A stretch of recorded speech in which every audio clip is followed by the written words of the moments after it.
en a pris acte et a décidé de faire prendre à l'AG de la LSFP, donc la Ligue professionnelle de football, les mesures idoines pour pouvoir, à la vacance de ce poste, dans les meilleurs délais, dans les plus brefs délais. Comme vous le savez, le poste de premier vice-président est attribué au niveau de la fédération, est attribué statutairement au président de la Ligue professionnelle. Aujourd'hui, nous sommes dans le cas de figure où il y a un vide au niveau de ce poste et il nous paraît important donc d'y pouvoir rapidement et en sollicitant l'instance compétente en la matière, de l'Assemblée générale de la Ligue, le secrétaire général a été instruit de faire un courrier dans ce sens. Excuse-moi, donc, nous avons retenu aussi au titre des mesures qui ont été arrêtées de désigner par personne qui vont se déplacer dès la semaine prochaine, compte tenu Tabaski oblige de cette fin de semaine. Il s'agit donc du deuxième vice-président Géorgien, du vice-président Chersek et de M. Abdoulaye Sow, qui vont se déplacer à Abidjan, puisque nous l'avions déjà arrêté depuis notre réunion de lundi. Et comme nous les avons reçus avant, nous pensons qu'il est de bon ton d'aller là-bas sur place pour encore leur réitérer notre amitié, présenter les excuses du football et de la nation sénégalaise. Nous pensons que c'est important et essayer de continuer à cheminer dans des rapports fraternels comme cela a toujours été le cas. Donc le dernier point de cette réunion et des décisions prises concerne certainement, comme tout le monde s'y attend, le domaine technique. Le comité exécutif, après examen de la situation, examen des rapports qui nous ont été soumis, donc a pris un certain nombre de mesures qui consistent premièrement à mettre fin aux fonctions de l'encadrement technique. Vous le savez, donc l'entraîneur Joseph Koto et son adjoint Karim Seydou étaient liés par un contrat. L'objectif qui n'a pas été atteint, après analyse de la situation et dans la prévision des échéances à venir, le comité a pensé qu'il serait donc opportun de mettre un terme aux fonctions de l'encadrement technique que j'ai cité, compte tenu de la situation qui prévaut et compte tenu aussi des dispositions contractuelles qui nous lient. En ce qui concerne maintenant le remplacement de l'encadrement technique, le comité exécutif a décidé de privilégier, puisque comme vous le savez dans ce domaine, nous sommes toujours dans une logique de concertation et de travail avec l'État, avec l'autorité. Il est nécessaire qu'on puisse se concerter, voir avec les autorités les dispositions à prendre par rapport à des orientations pour trouver un entraîneur de haut niveau. À ce niveau-là, il y a toujours un débat qui a été agité, on sait, entre l'entraîneur local ou l'entraîneur étranger. Nous, ce que nous disons, c'est que ce qu'il nous faut, c'est un entraîneur de haut niveau qui puisse valablement mener à bien le projet que nous avons, celle de construire une équipe sénégalaise, une équipe nationale à force, mais en s'inscrivant dans le temps. C'est vrai, nous avons commencé un travail et l'échec contre la Côte d'Ivoire, donc un adversaire dont on savait quels étaient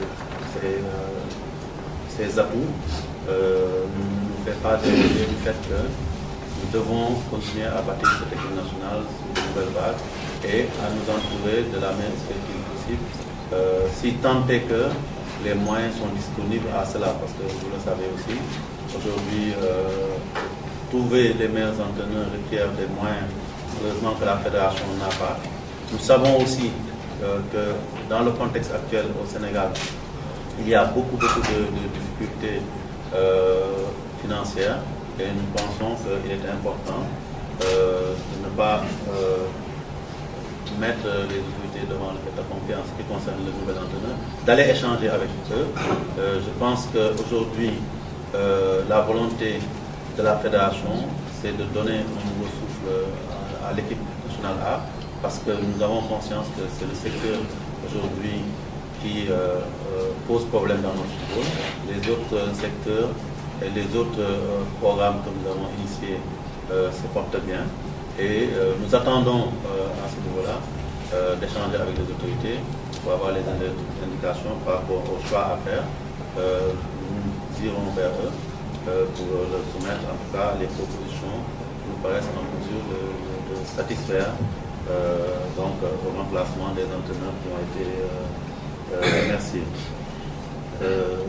Bien entendu, nous avons pensé au fait que prochainement il y a une date FIFA. Nous sommes en train de discuter pour pouvoir trouver un sparring partner, parce que la logique de la haute compétition à ce stade difficile, c'est que quand on est dans des périodes de réforme, le temps n'attend pas, les dates FIFA sont figées et chaque date ratée peut demain causer des difficultés par rapport à l'avenir de notre équipe nationale.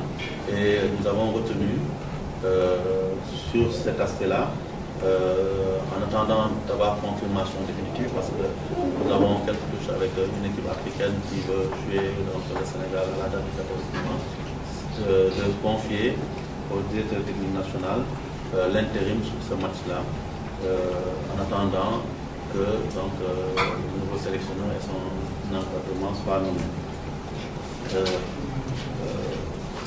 À côté de cela, nous savons aussi, pour l'avoir constaté sur les quelques matchs que nous avons vécu récemment, qu'au sein de l'équipe, des difficultés ont été constatées sur le plan relationnel avec les joueurs. Et jusqu'à la fin de ce match, on a vu l'ambiance qu'il y avait au niveau de la tanière. Et il a été retenu d'étudier et de prendre des décisions dans le sens d'une restructuration profonde de l'encadrement rapproché de l'équipe nationale, parce qu'il nous semble important de ramener un environnement adéquat autour de l'équipe, mieux sécuriser cette équipe et surtout réorganiser à la base la composition même de l'encadrement de cette équipe nationale A qui aujourd'hui nous pose problème. Donc globalement c'est les points qui ont été adoptés.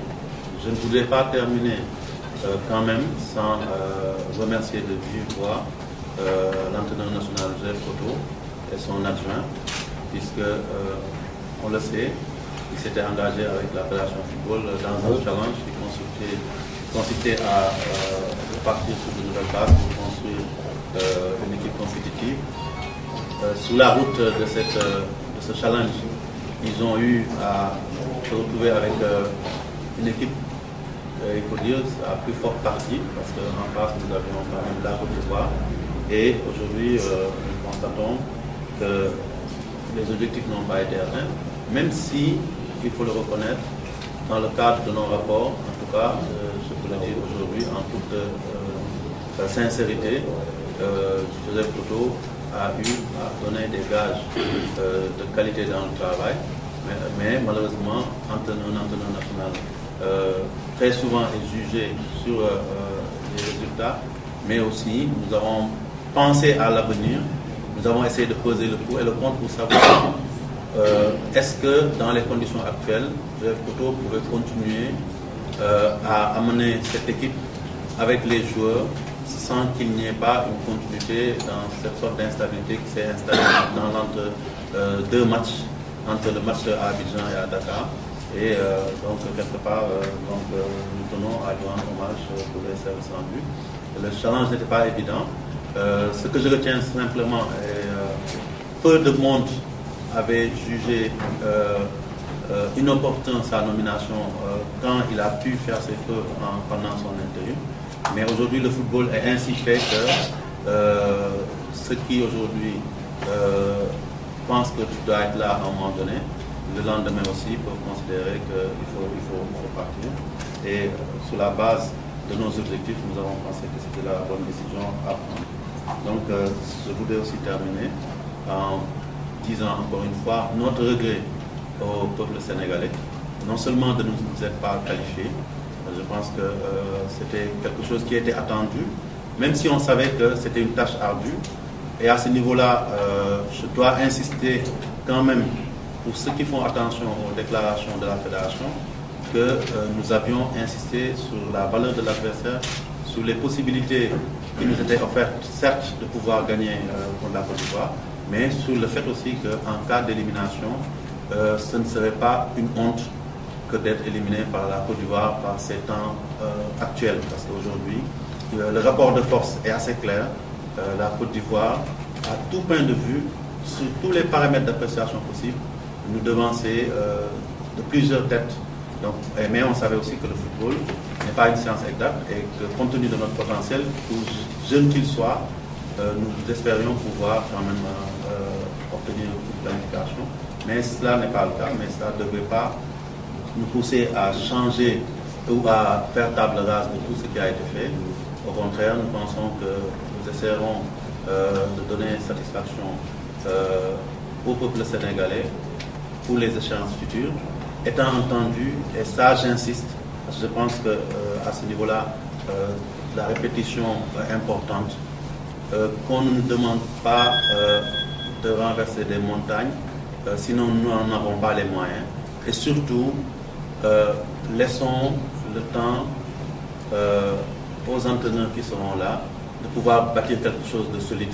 Le projet ne peut pas se limiter à une campagne. Et ça, je suis obligé de le dire et de l'assumer aussi. Aujourd'hui, il ne faudrait pas qu'on glisse d'une déception à la qualification à la CAN immédiatement vers un espoir de qualification à une Coupe du Monde. Nous ne voulons pas faire dans la démagogie. Ce que nous promettons, c'est d'essayer de bâtir une équipe sur la durée. Nous avons le potentiel sur plusieurs années pour être compétitif. Il faut que les Sénégalais le comprennent et apprennent à se le dire. Si on transfère cette déception sur un espoir de qualification en Coupe du Monde sans être sûr de pouvoir en avoir les moyens, je pense que c'est la meilleure manière d'aller vers des illusions. Essayons de construire sur du solide et pour cela, il n'y a pas de meilleur allié que le temps. Donc, globalement, c'est ces considérations que nous voulons donner. Nous entrons en contact avec l'autorité de tutelle le plus rapidement possible pour lui rendre compte fidèlement des décisions que nous avons arrêtées et écouter aussi sa position par rapport à toutes ces questions. Et après, certainement, nous aviserons pour la suite. Étant entendu que le souhait à ce niveau-là, c'est de pouvoir aller vite pour pouvoir doter l'équipe nationale d'un encadrement compétent dans les meilleurs délais. Donc, je vous remercie de votre attention.